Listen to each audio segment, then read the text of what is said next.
Hello, my name is Ariel, and thank you for joining the refresher course on researching credits.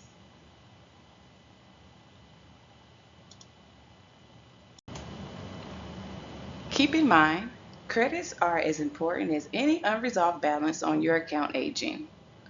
Although the balance is positive, it still reflects negatively on your DSO. Credits should be worked every time you work the account. Always research credits before notifying the customer or the agent.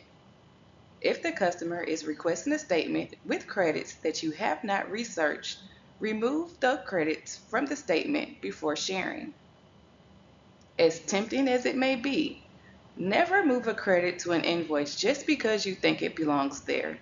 If the remit or customer did not advise, do not move the credit.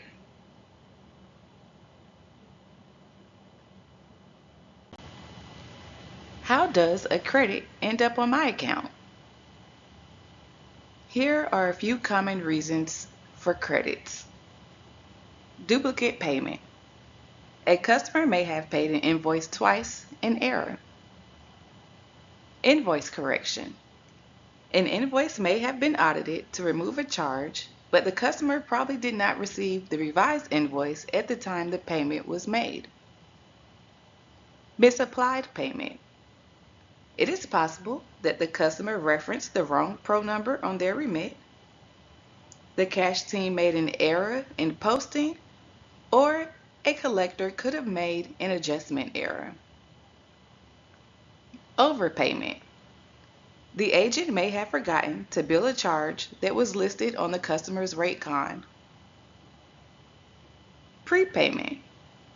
Your customer may be making prepayments for invoices that are not billed. Please be sure to keep detailed records of your customers' prepayments so they could be applied to the proper invoices in the future.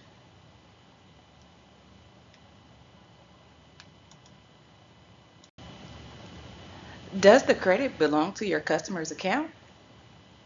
Check to ensure that any overage amount does indeed belong to your account.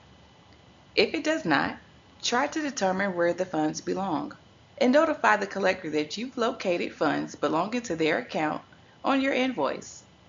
Once confirmed, enter an adjustment to move the credit. How can I tell if the credit belongs to my account? If your customer's name is not listed as the payer of the account, that is a good indication that the payment has been misapplied and does not belong to your account. As you can see in the image to the left, this customer account name is Evans Delivery Company Inc., but we have a payment from IFF Inc. The highlighted payment of $93.33 does not belong to this account.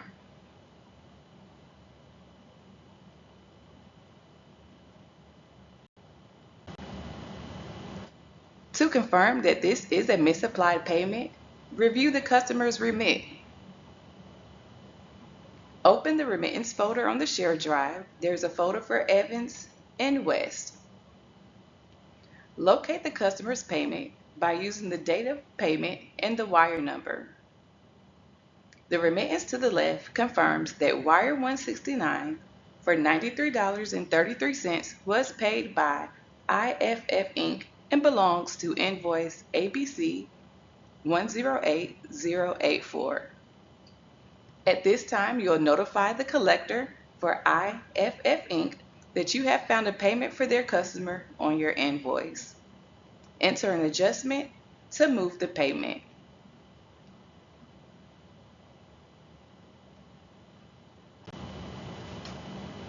The credit belongs to my customer's account. What do I do next? If the funds do belong to your account, verify per the remittance where the funds should be placed.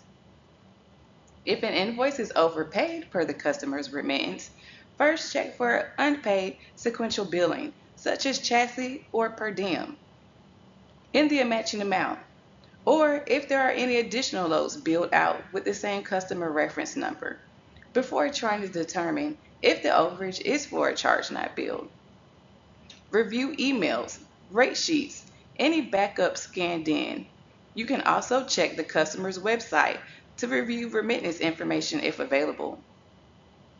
If it is determined that there are no additional sequential billings and that the overage is for a charge that the agent forgot to bill, cancel the credit and pay the agent. If the credit is determined to be due to a duplicate payment, ask the customer how they would like to apply this payment to their account, or offer for them to take the credit back on a future payment. If the account is current, enter an adjustment to refund the duplicate payment. Please note, we cannot issue a refund if a customer has outstanding past due balances.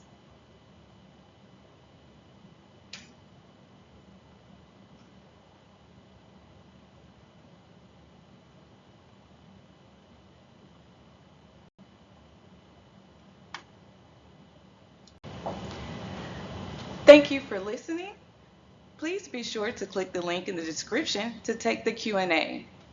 If you have any additional questions or want further training on researching credits, please feel free to reach out to me at any time via Teams, email, or by phone.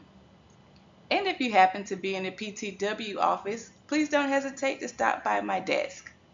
Thank you again.